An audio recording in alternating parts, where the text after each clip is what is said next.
Ini hanya spoiler, maka dari itu, gambar tidak akan sama dengan jalan ceritanya. Terima kasih atas kunjungan Anda, selamat mendengarkan radionya. Dia baru saja terbang, dan sekilas, yang bisa dia lihat hanyalah kegelapan yang dingin dan tak berujung. Hanya ada jejak samar sinar bias yang disebabkan oleh kristal es. Dingin sekali, kata Luo Feng. Dia melesat ke langit dan terbang dengan kecepatan tinggi sambil memainkan kerajaan emasnya. Cahaya keemasan kabur menyebar seketika, menyelimuti area dengan radius 80 tahun cahaya. Namun, beberapa area jauh di antara kristal es tidak dapat ditembus dan karenanya tidak dapat dijelajahi. 80 tahun cahaya berisi ribuan wilayah, namun wilayah tertentu adalah anomali, sehingga cahaya keemasan tidak dapat menyelidikinya. Hanya daerah yang lebih biasa yang bisa dijelajahi lebih teliti. Tentu saja, Luo Feng menahan jumlah kekuatan yang diberikan oleh kerajaan emas, dia hanya membutuhkan cukup untuk mempertahankan fungsi eksplorasinya. Setelah terbang beberapa saat, meninggal dunia. Menarik. Bila es mengiris kekosongan dari jauh tanpa peringatan. Itu menyapu jalannya dan sepertinya akan meluas ke lokasi Luo Feng. Luo Feng menempatkan pikirannya untuk bekerja, dan kekuatan pengekangan asli kerajaan emas meletus dalam sekejap. Panjang. Kekuatan yang meletus menabrak bilah es itu, yang segera berubah arah setelah menerima dampak yang begitu kuat. Dengan cepat terbang melewati Luo Feng, berlayar di atasnya. Luo Feng sudah bepergian dengan kecepatan tinggi, 90 kali kecepatan cahaya. Semakin dalam dia berkelana, semakin banyak bilah es tanpa suara yang dia temui. Saat jumlahnya meningkat, semakin banyak masalah yang dirasakan Luo Feng. Lautan api berkobar. Luo Feng bekerja keras untuk mengaktifkan Flame Senkap.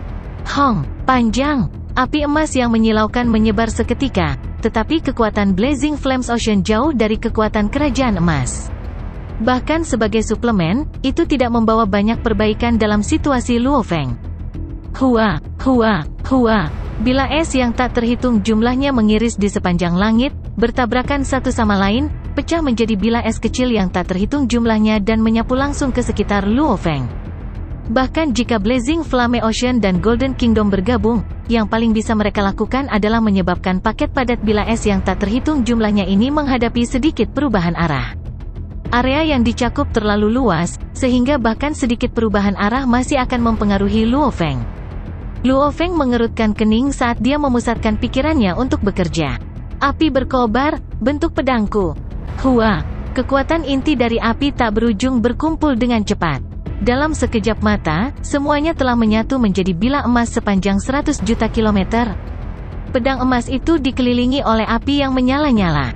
Ini tentu saja salah satu cara pedang itu bisa digunakan, sama seperti berapa banyak harta karun tipe domain yang bisa mengumpulkan kekuatan untuk menahan dan menyerang musuh. Nine Tiger River adalah salah satu contohnya. Begitu juga harta karun sejati tipe domain tingkat atas Blade River Luo, yang menyatukan kekuatannya untuk membentuk bilah yang sebanding dengan senjata harta karun puncak sejati. Flame Senkap tidak bagus dalam aspek ini, tapi bagaimanapun, itu adalah harta sejati tipe domain tingkat atas.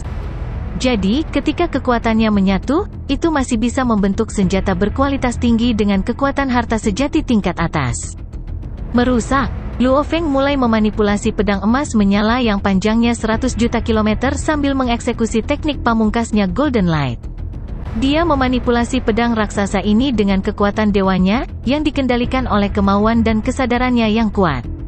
Setelah lebih dari 1000 tahun mengasah dan mengasah dalam ruang sayap, tekad Luo Feng sekarang jauh lebih kuat daripada ketika dia pertama kali memasuki Universe Ocean.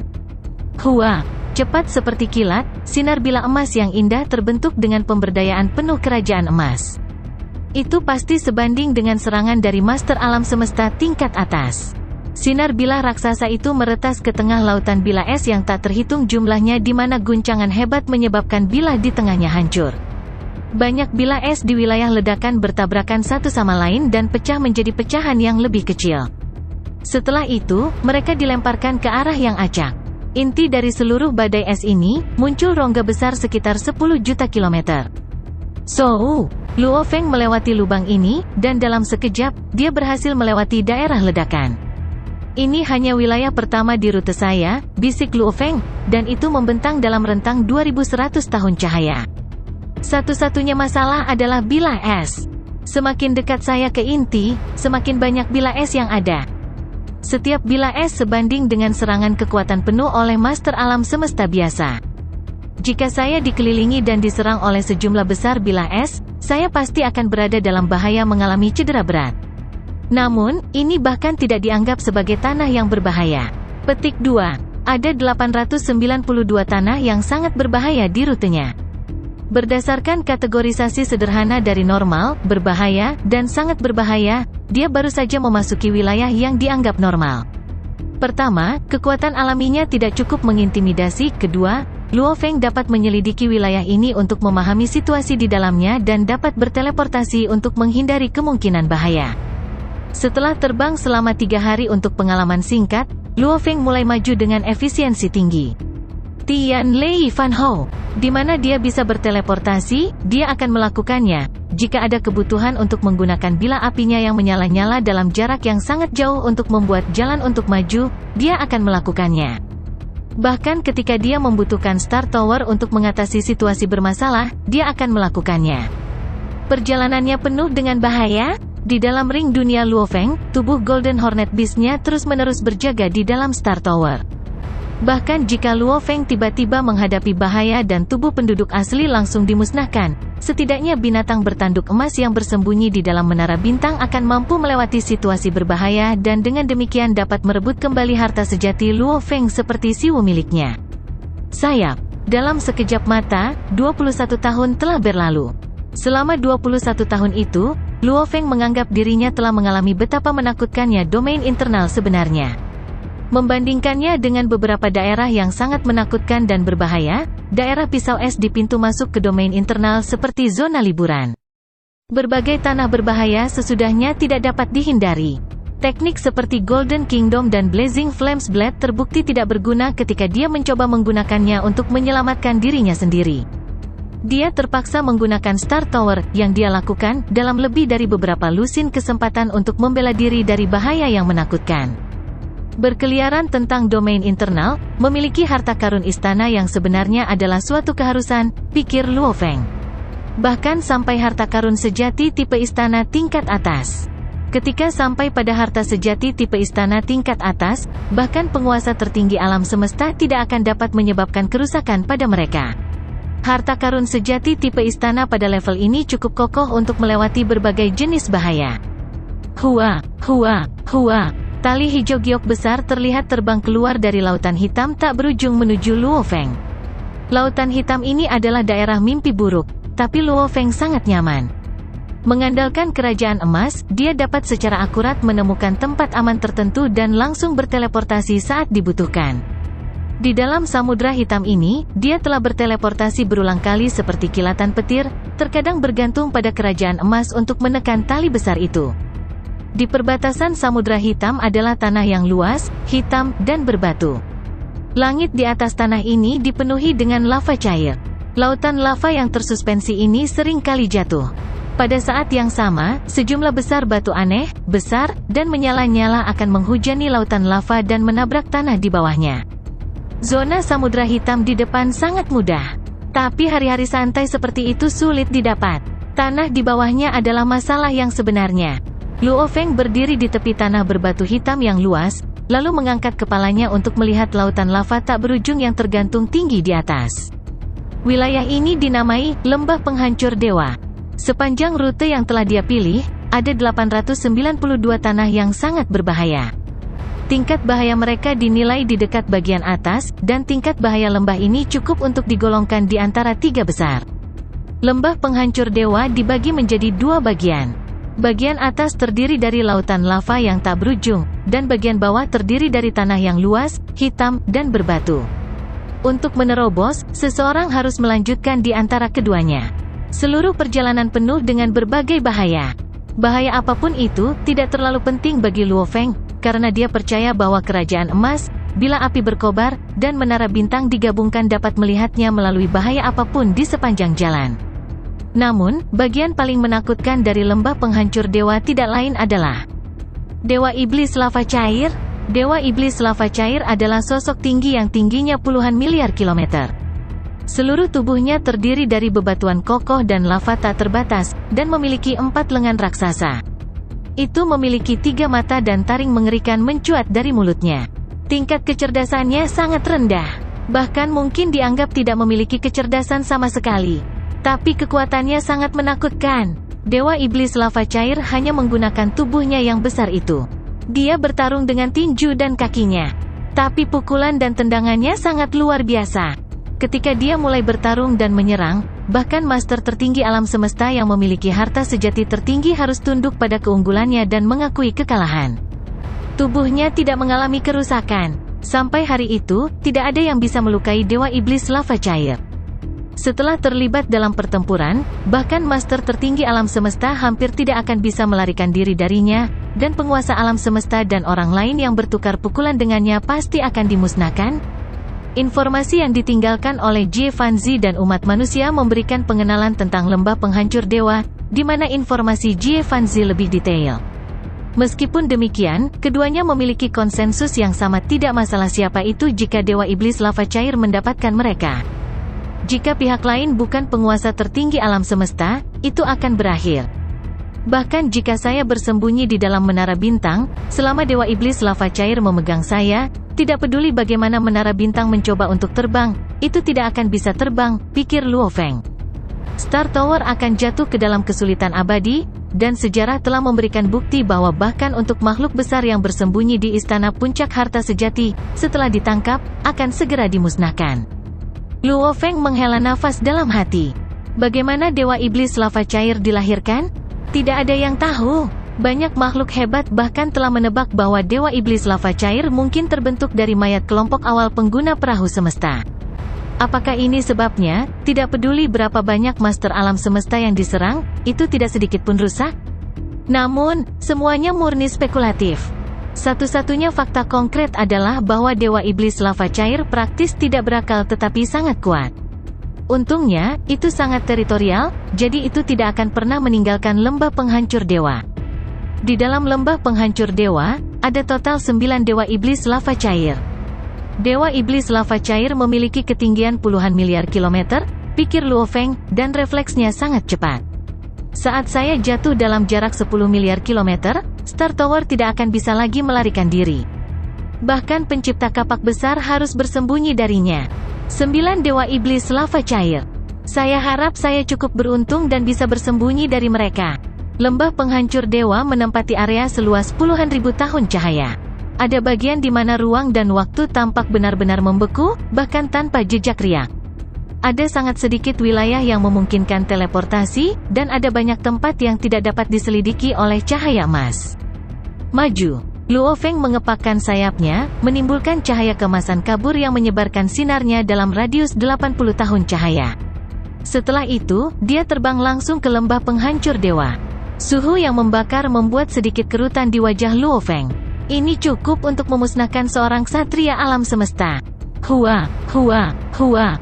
Dari waktu ke waktu, sejumlah besar lava akan jatuh dari ketinggian dan jatuh ke bumi. Luo Feng harus berhati-hati saat menghindari lava yang jatuh. Itu adalah kejadian biasa, dan bahaya yang ditimbulkannya cukup kecil. Hambatan paling berbahaya adalah batu-batu besar di dalam lautan lava yang tidak meleleh. Batu-batu besar ini jatuh dengan kecepatan tinggi, dan dampak yang mereka hasilkan ketika mereka mendarat di bumi yang padat sudah cukup untuk menghancurkan master alam semesta sampai mati. Namun hal yang beruntung tentang batu-batuan ini adalah bahwa mereka, bagaimanapun, adalah benda tak bernyawa, jadi menghindarinya adalah mungkin. Merusak, menempati area setidaknya ratusan juta kilometer, bila api berkobar emas tiba-tiba meretas menjadi batu raksasa yang jatuh yang lebarnya puluhan ribu kilometer, menyebabkan batu besar itu terbang ke satu sisi. Lava yang jatuh dan juga bebatuan besar yang jatuh sesekali. Luo Feng harus sangat berhati-hati saat dia maju. Pada hari ke-11 setelah Luo Feng memasuki lembah penghancur dewa, di sudut tertentu dari wilayah yang tidak dapat dia jelajahi, sebuah kepala muncul dari salah satu gua di tanah hitam berbatu. Rambutnya jarang, berantakan, dan berwarna merah menyala. Satu mata keliling melihat sosok bersayap perak yang bergerak cepat di udara. Hah, seseorang punya nyali untuk masuk ke lembah penghancur dewa? Bukankah itu penguasa alam semesta baru dari ras manusia alam semesta, primal pemimpin gerombolan sayap perak? Wajah di kepala itu menunjukkan sedikit kerutan saat bergumam pada dirinya sendiri. Umat manusia telah mengumumkan secara terbuka bahwa Luo Feng akan diberi nama pemimpin gerombolan Bima Sakti. Tetapi di sektor puncak miring, Luo Feng telah mendapatkan reputasinya dengan sayap peraknya. Karena itu, ras lain lebih suka memanggilnya pemimpin gerombolan sayap perak. Anak muda, kamu baru saja menjadi master alam semesta belum lama ini. Anda memiliki sayap perak yang dapat mengendalikan waktu dan ruang dan begitu penuh dengan diri Anda sendiri sehingga Anda berani mencoba menerobos wilayah internal? Terutama di lembah penghancur dewa? Hehe, sepertinya sayap perakmu akan segera menjadi milikku. Sosok merah menyala yang tampak seperti anak manusia terbang langsung dari gua dalam satu gerakan cepat. Itu adalah hari ke-11 setelah Luo Feng memasuki lembah penghancur dewa, dan Luo Feng menjadi lebih berhati-hati. Itu pasti tempat paling berbahaya di Universe Bot, bahkan tanpa dewa iblis lava cair itu. Dia tidak bisa ceroboh sedikit pun di lembah penghancur dewa. Hong, hong, hong. Lava kadang-kadang jatuh dari langit, yang membuat lembah penghancur dewa menjadi sangat panas, dan ruang itu berputar. Kadang-kadang, batu-batu besar juga jatuh dari langit. Hah, Luo Feng mengerutkan kening. Negara emasnya mendeteksi makhluk hebat di belakangnya. Apakah dia Yin Tuo dari era inkarnasi alam semesta pertama? Dia segera mencocokkan aura dan tampilan makhluk hebat dengan database yang dia miliki. Yin Tuo, makhluk hebat dari sekolah dewa leluhur di era inkarnasi pertama. Dia adalah bentuk kehidupan khusus yang terlihat seperti anak kecil. Dia adalah bentuk kehidupan khusus yang tidak lahir di era alam semesta di mana Luo Feng tinggal. Dia sangat kuat. Juga, dia mengikuti jalan Dewa Binatang Emas. Dia mahir dalam pertempuran jarak dekat dan senjata kekuatan spiritual juga. Senjata kekuatan spiritual yang dia gunakan adalah harta karun tertinggi yang dikenal sebagai Golden Sulfon Armor. Dia adalah master alam semesta tingkat atas yang bisa menyaingi Ice Mountain Master dan Void Gold Master. Dia adalah bentuk kehidupan khusus dengan tubuh dewa yang unik, dan hampir mustahil untuk membunuhnya. Sekolah dewa leluhur mewakili hukum asal dari alam semesta asli. Setelah satu inkarnasi, sekolah dewa leluhur dari era alam semesta pertama melarikan diri, dan mereka tidak dapat kembali ke alam semesta aslinya. Tanpa bantuan asal alam semesta, kelebihan yang dimiliki sekolah dewa leluhur telah hilang. Itu menjadi aliansi yang longgar. Namun, Yin Tuo sendiri sedikit lebih buruk dari Anyong Master. Itu dia. Luo Feng mengerutkan kening. Bahkan Void Gold Master lebih mudah ditangani daripada dia. Tidak mungkin membunuhnya. Yin Tuo mencoba mengendalikan ruang dan waktu, namun dia ditolak oleh cahaya keemasan yang redup. Kontrol Luo Feng atas ruang dan waktu telah melampaui penguasa alam semesta bahkan sebelum pergi ke ruang sayap, belum lagi sekarang. Hahaha, manusia, sebuah suara melengking berkata. Beraninya kamu datang ke lembah penghancur dewa. Harta karun perak sejati milikmu ini memang istimewa, dan domain emas itu memang kuat. Saya akan mengampuni hidup Anda jika Anda memberi saya sayap perak itu. Sepakat. Luo Feng mencibir. Dalam mimpimu, Yin Tuo. Hong. Melalui negara emasnya, sebuah batu besar jatuh dari lautan lava di belakangnya. Batu itu memiliki diameter lebih dari 300 juta kilometer. Itu jatuh dengan kecepatan yang sangat tinggi. Batu itu bisa membunuh sebagian besar penguasa alam semesta jika diameternya lebih dari 100 juta kilometer, dan dengan negara emas, kekuatan batu itu melonjak. Itu terbang menuju Yin Tuo. Hong, panjang, panjang. Batu itu memutar ruang, dan itu jatuh seperti seberkas cahaya. Huh, teriak Yin Tuo, dan pecahan emas keluar dari tubuhnya. Miliaran fragmen emas muncul di langit dan mengelilinginya seolah-olah fragmen itu terhubung. Banyak utas hukum menghubungkan mereka segera, dan kepingan emas mulai bergabung satu sama lain. Kaca, Ci, Hua. Kadal emas bertanduk tunggal yang ganas sepanjang 100.000 kilometer muncul. Itu adalah Dewa Binatang Emas. Kadal bertanduk tunggal itu kuat seperti Dewa Binatang, dan Yin Tuo tinggal di tubuh kadal. Betapa mengesankan tekniknya, Luo Feng tidak bisa menahan diri untuk berseru. Itu seperti kelahiran kembali Dewa Binatang. Dia belum bisa melakukannya. How! Kadal emas meraung, dan berlari menuju batu itu. Itu tidak menghindarinya, sebaliknya, itu menabrak batu seperti kereta barang. Peng! Saat mereka bertabrakan, kadal emas berubah bentuk dan ekornya menebas batu. Batu itu tergelincir dan terus jatuh. Kekuatan dari batu itu juga meledak keluar ketika mengenai ekornya. Hong! Kadal emas mengubah arahnya dan terbang menuju Luo Feng. Itu meminjam energi. Luo Feng terkejut. Tidak heran Yin Tuo tidak bisa dibunuh. Manusia, kamu membuatku marah, kata kadal emas. Haha, maka Anda akan segera marah, kata Luo Feng. Dia melihat ke belakang. Kadal emas itu mencambuk ekornya dan mengubah arahnya dengan mudah. Itu menghindari lava, dan itu sepenuhnya memanfaatkan kekuatan Dewa Binatang Emas. Luo Feng sangat senang, seperti menyaksikan kelahiran kembali Dewa Binatang. Sebuah pikiran gembira melintas di benak Luo Feng. Aku tidak percaya aku bisa melawan Dewa Binatang sekarang. Tiba-tiba, pusaran air terbentuk di lautan lava di kejauhan. Pusaran air lava? Luo Feng merasa terintimidasi, karena pusaran air lava mewakili salah satu ancaman paling menakutkan di lembah penghancur dewa, salah satu dari 7 ancaman paling menakutkan di bawah Dewa Iblis Lava Cair. Rekor dalam ras manusia sangat langka. Namun, Jie Fanzi memiliki catatan rincin, termasuk beberapa keadaan ketika individu telah terperangkap oleh pusaran air lava. Rupanya, Jie Fanzi pernah berpetualang di pusaran air seperti itu sebelumnya. Hong, hong, hong. Angin yang menghebohkan terbentuk, dan beberapa batu raksasa di tanah terbang keluar dan mulai berputar di langit. Mereka berputar lebih cepat dan lebih cepat. Pusaran air lava tepat di depanmu, sebuah suara dari kadal emas berkata. Itu akan menjadi lebih besar dan lebih besar seiring berjalannya waktu. Itu pasti akan berkembang lebih cepat daripada yang bisa kamu lakukan. Ruang di sekitar kita sudah membeku, dan tidak ada riak ruang. Haha, Anda berani datang ke sini? Saya telah berpetualang di tempat ini selama ratusan era, dan itu seperti rumah saya.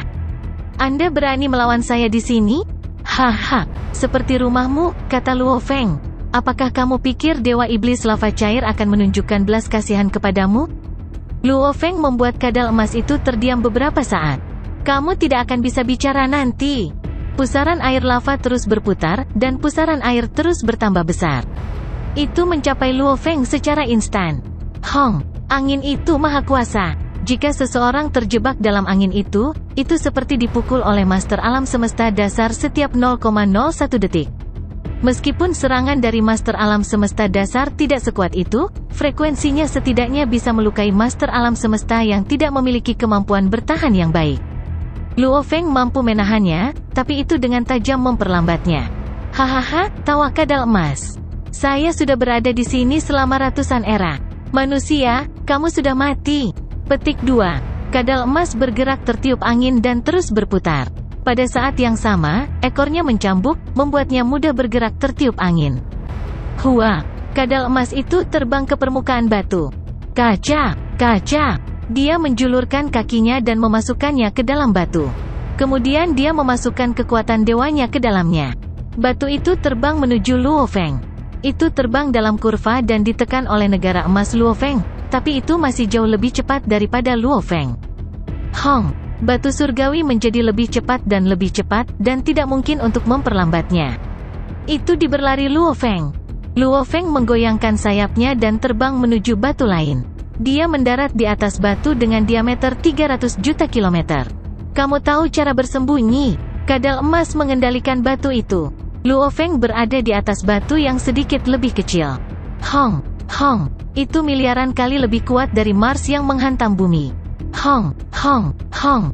Di bawah angin itu, dan bebatuan saling bertabrakan, dan mereka semua pecah menjadi banyak pecahan. Luo Feng masih gemetar. Hua! Sebuah kuku emas raksasa menebas ke arah Luo Feng. Batu-batu yang hancur berserakan di seluruh arah acak, mendistorsi ruang di sekitarnya. Kuku emas itu melewati banyak batu yang berserakan untuk muncul di hadapan Luo Feng dalam sekejap. Enyah! Tubuh Luo Feng membuat sedikit gerakan. Hua! Sinar pedang perak yang menyilaukan melintas seketika. 4 sayap perak di punggung Luo Feng melebar tiba-tiba, dan ujung sayapnya menjadi sangat tajam. Segera, dia mengeksekusi teknik pedangnya, cahaya emas, menyerang dengan keras pada sisik kuku emas. Dia akan maju dan menghadapi kuku emas dengan ketangguhan yang cocok dengannya. Pak! Bilah perak bertabrakan dengan timbangan. Sebuah tabrakan keras bergema. Kadal bertanduk emas hanya bergoyang sedikit ke samping tetapi terlempar ke udara saat bertabrakan dengan batu terbang. Itu terpaksa mundur, tetapi itu adalah kasus yang sama untuk Luo Feng, yang juga mundur karena dampak tabrakan. Kadal bertanduk emas itu meraung sebelum menyerang Luo Feng lagi. Sayap yang bagus, mereka bisa sangat kuat saat digunakan sebagai pedang. Luo Feng hanya memberikan senyum acuh tak acuh. Apa lelucon?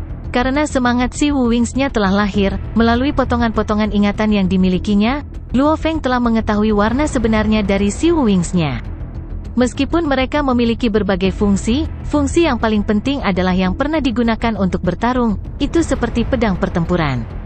5 pasang sayap lainnya hanya untuk menopang bagian belakang pedang, sepasang sayap paling atas adalah bilah itu sendiri. Sepasang sayap putih yang rusak itu adalah bilahnya. Tentu saja, yang satu akan menjadi ujung pisau sementara yang lain akan menjadi gagangnya. Tapi itu tidak berarti bahwa sayap Si Wu lainnya lebih rendah. Dalam hal keuletan, Si Wu Wings memiliki keunggulan. Sepasang sayap putih lebih kuat karena ketajamannya, tetapi setelah melalui pertempuran, sementara sayap lainnya tidak terluka, sepasang sayap putih ini rusak. Ketajaman inilah mengapa sayap putih sangat penting. Tepi sayap Si Wu juga tajam, tetapi tidak ada apa-apanya dibandingkan dengan sayap putih. Setelah transformasi oleh asal, kemudian mengalami penetrasi kekuatan mutakhir dari sayap putih, kekuatan yang dihasilkan sangat kuat. Dan jika sepasang sayap putih menyerang sendirian, kekuatannya akan lebih menakutkan. Si Wu Wings tidak sekuat itu. Namun mereka masih merupakan bagian dari harta sejati tipe sayap asli dan telah menyerap energi dari asalnya untuk memfasilitasi proses pemulihan diri. Oleh karena itu, mereka juga telah mencapai tingkat objek yang unik. Ketika digunakan sebagai pedang yang berdiri sendiri selama pertempuran, itu sebanding dengan pedang harta karun sejati. Dentang, Luo Feng menarik pedangnya dari belakang seketika. Yin Tuo, kamu pikir aku takut padamu? Anda hanyalah seorang pejuang abadi. Menginjak-injakmu itu mudah. Luo Feng memegang pedang tamu mutlak. Dalam sekejap, dia telah menjadi seberkas cahaya dan mengalir melalui bebatuan yang tak terhitung jumlahnya dan hancur beterbangan sembarangan. Kemudian, dengan kedua kakinya, dia menginjak keras batu pecah sepanjang 10.000 km yang terbang secara acak. Dan dia langsung menyerang kadal bertanduk emas itu. Arogansi apa, kata kadal bertanduk emas, terbang menjadi marah. Menurunkan kepalanya, itu mengarahkan klaksonnya ke Luo Feng dan menyerbu ke arahnya. Namun dia pertama kali disambut oleh nyala api yang tak berujung. Blazing Flames Ocean dan Golden Kingdom telah ditumpangkan. Sinar pedang emas menyala. Cahaya perak bersinar. Tamu mutlak Luo Feng dan ujung sayap kirinya mengeksekusi teknik cahaya emas secara bersamaan. Bersama dengan pemberdayaan ganda dari Blazing Flames Ocean dan Golden Kingdom, dia menghujani serangan ke tengkorak kuat kadal bertanduk emas. Dimanapun serangan itu mendarat, retakan samar ruang hitam akan muncul. Kadal bertanduk emas dan Luo Feng keduanya terlempar oleh dampak yang mengejutkan. Sepanjang jalan, mereka bahkan mungkin terkena pecahan batu yang terbang kemana-mana dengan kecepatan 100 kali kecepatan cahaya. Kamu harus menggunakan waktu dan ruang, raung kadal bertanduk emas, serta pemberdayaan ganda dari harta sejati domainmu sebelum kamu dapat mencapai titik impas denganku. Jelas, tubuh dan teknik dewa Anda masih sangat lemah. Saya tidak percaya Anda tidak dapat dibunuh di sini di lembah penghancur dewa. Petik 2. Luo Feng melihat kadal bertanduk emas itu sekali. Setelah bertarung sampai saat itu, dia belum mengungkapkan kartu asnya. Di bawah kendalinya, Golden Kingdom telah konsisten dengan tingkat ledakan kekuatannya di dalam samudra semesta sejak memasuki wilayah tersebut, namun dia tidak pernah benar-benar mendorongnya untuk mengungkapkan batasnya saat ini, yang merupakan tingkat ledakan kekuatan yang benar-benar tinggi. Golden Kingdom dan Blazing Flames Ocean disatukan sudah cukup untuk menekan harta sejati tipe domain tingkat atas Anyong Master. Dalam keadaan normal, mempertahankannya pada tingkat seperti itu sudah cukup. Adapun batasnya, kerajaan emas setelah didorong hingga batasnya akan mencapai tingkat objek unik. Kerajaan emas saja, bahkan jika kekuatan Dewa Luo Feng kurang, masih akan sebanding dengan harta sejati tipe domain puncak yang digunakan oleh Master Alam Semesta, dan itu bukan sembarang Master Alam Semesta lain dengan kemampuan di bawah standar seperti Skywolf Master, tetapi Master Alam Semesta kehadiran tingkat atas mutlak seperti Primal Chaos City Leader dan Star River Master. Jika saya mendorong kerajaan emas untuk mengeksekusi kekuatan maksimumnya, mengingat seberapa kuat sayap Siwu, berita akan menyebar lebih jauh, dan lebih banyak makhluk hebat akan semakin mengingininya, pikir Luo Feng. Selama tidak perlu, saya tidak akan menggunakan kartu truf saya ini. Luo Feng tidak takut mengungkapkannya. Jadi bagaimana jika dia perlu melakukannya? Siapa yang bisa merebutnya darinya? Hanya saja satu Yin Tuo tidak cukup untuk memaksanya menunjukkan kartu asnya di dalam lubang. Yin Tuo, dengan sedikit kemampuanmu, bertukar pukulan denganmu sekali saja sudah cukup, kata Luo Feng. Aku tidak bisa repot-repot membuang waktuku di sini bersamamu. Luo Feng berdiri jauh, tergantung di udara. Kemudian, dengan satu pandangan terfokus, bila api raksasa muncul dari lautan api berkobar yang tak berujung. Pedang yang menyala-nyala itu tidak membuang waktu untuk mengeksekusi tekniknya dan menyerang kadal bertanduk emas itu. Luo Feng, di sisi lain, berbalik dan terbang dengan kecepatan tinggi. Dia hanya meninggalkan sebagian dari kesadarannya untuk mengendalikan pedang yang menyala-nyala dalam pertarungannya melawan kadal bertanduk emas. Peng, peng, Blazing Flames Blade sebanding dengan harta sejati tingkat atas. Selain itu, ia memiliki pemberdayaan kerajaan emas, mengesampingkan fakta bahwa ia relatif lebih lemah dalam hal membunuh kecakapan, yang hanya tingkat master alam semesta kelas 3. Itu mungkin tidak bisa menghancurkan kadal bertanduk emas, tapi setidaknya bisa menghalangi jalan kadal bertanduk emas. Kamu manusia, jangan berani-beraninya melarikan diri, kadal bertanduk emas meraung. So, Luo Feng terus terbang dengan kecepatan kilat. Di belakangnya, kadal bertanduk emas itu bertukar pukulan dengan bila api yang menyala-nyala, meskipun ia terus mengejarnya tanpa henti. Kamu tahu, kamu tidak akan pernah bisa mengejarku, kata Luo Feng. Kamu juga tidak akan bisa melakukan apapun padaku, namun kamu masih begitu gigih? Alis Luo Feng berkerut saat dia sedikit mengernyit. Melihat jauh ke depan, kekuatan pusaran air lava itu menakutkan. Tanah hitam berbatu pecah, dan banyak batu raksasa berputar dengan kecepatan tinggi di udara, tampak seperti menari dengan ritme yang sangat cepat. Luo Feng melihat dan tertawa, orang tua ini. Dia ingin menggertak saya, karena dia berpikir bahwa saya tidak tahu rahasia sebenarnya dari pusaran air lava. Dia ingin melihatku goyah di sana. Tidak peduli berapa kali pedang api menyala, kadal bertanduk emas itu bertahan, tanpa henti mengejar. Yin Tuo, apakah Anda berpikir bahwa saya tidak akan tahu tentang bahaya wilayah tengah pusaran lava itu, angin puyuh pemusnahan? Suara Luo Feng bergema di sekitar kadal bertanduk emas. Kadal bertanduk emas terkejut dan menjadi tidak bergerak untuk beberapa waktu. Bagaimana dia tahu? Dia, tidak mungkin.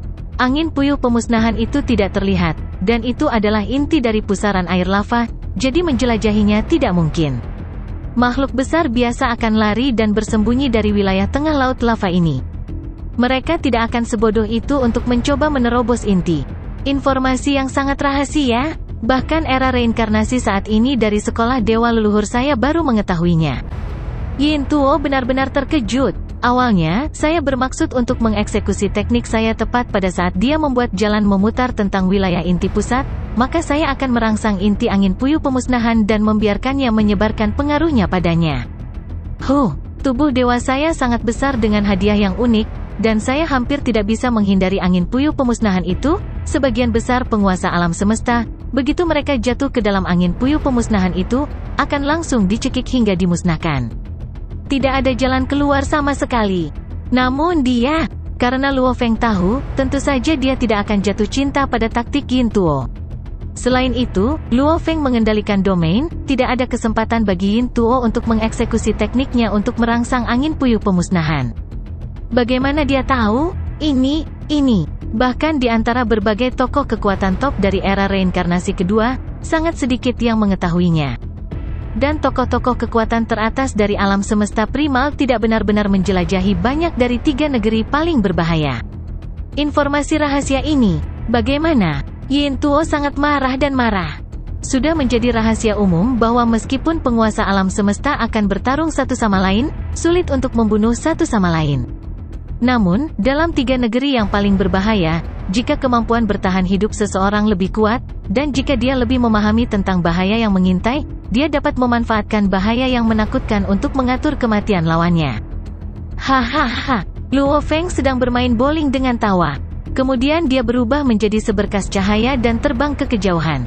Pada saat ini, sejumlah besar batu dari wilayah tengah tanah berbatu hitam yang luas, yang dibawa oleh pusaran lava, telah hancur dan tersebar ke segala arah. Sebuah kapal planet biru tua yang sebelumnya disembunyikan oleh banyak batu hitam terungkap. Kapal planet biru tua ini rusak parah. Pada saat itu, dengan angin kencang dan kencang bertiup, kapal secara bertahap mulai lepas landas dari tanah. Perlahan-lahan mulai muncul dari tanah berbatu yang luas. Harta karun sejati, teriak kadal bertanduk emas, langsung berlari. Itu adalah harta karun sejati, kata Luo Feng. Bahkan Luo Feng sedikit terkejut dan dengan cepat berlari juga. 3 tanah paling berbahaya pada awalnya adalah tempat kelahiran banyak harta sejati. Bahkan pencipta kapak besar dapat memperoleh harta sejati tertinggi ketika dia berada di sektor puncak miring. Namun, bagi Luo Feng, meskipun dia telah berada di kapal semesta selama bertahun-tahun, ini adalah pertama kalinya dia melihat harta karun sejati. Meskipun itu adalah harta karun sejati yang rusak, auranya masih sangat kuat, pikir Luo Feng. Lingkungan keras lembah penghancur dewa dipenuhi dengan berbagai kondisi berbahaya. Harta karun sejati yang kurang kuat telah dihancurkan. Adapun harta karun sejati yang rusak ini, dilihat dari auranya, itu pastilah harta karun sejati tipe istana tingkat atas. Luo Feng membuat penilaian cepat. Tidak masalah jika ada kerusakan kecil.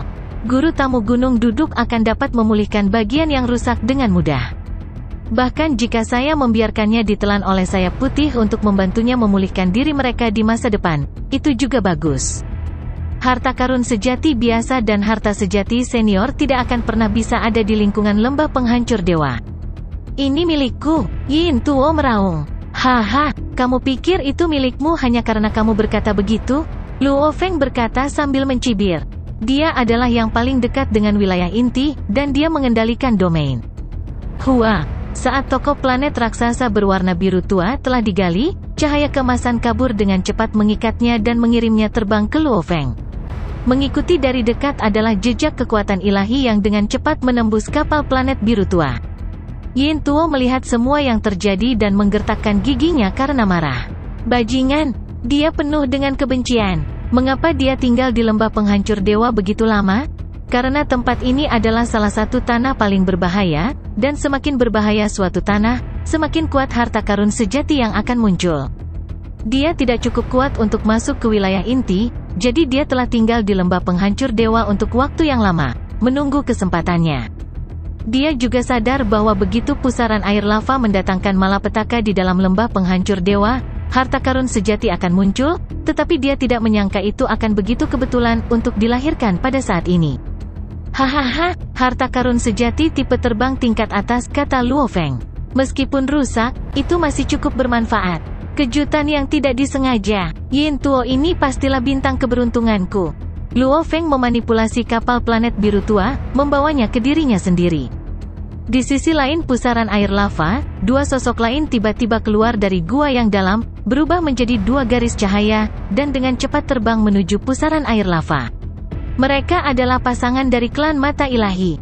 Pusaran air lava telah muncul dan mengaduk bebatuan yang tak terhitung jumlahnya, kata yang pertama. Mungkin ada harta karun sejati yang muncul. Lihat, kapal planet biru tua itu benar-benar harta karun. Tuan 5 kekacauan, lihat. Ada kadal bertanduk emas. Oh, itu pasti Yin Tuo. Hanya Yin Tuo. Tidak banyak ancaman bagi Five Chaos. Hah, ada orang lain? Kedua makhluk hebat dari klan mata ilahi ini juga telah tinggal di lembah penghancur dewa untuk waktu yang lama, jadi ketika mereka merasakan bahwa pusaran air lava muncul, mereka juga telah tiba segera. Mereka juga segera menyadari bahwa yang paling dekat dengan kapal planet biru tua itu adalah jiwa yang hidup manusia. Cahaya emas, sayap perak, itu pasti pemimpin gerombolan sayap perak.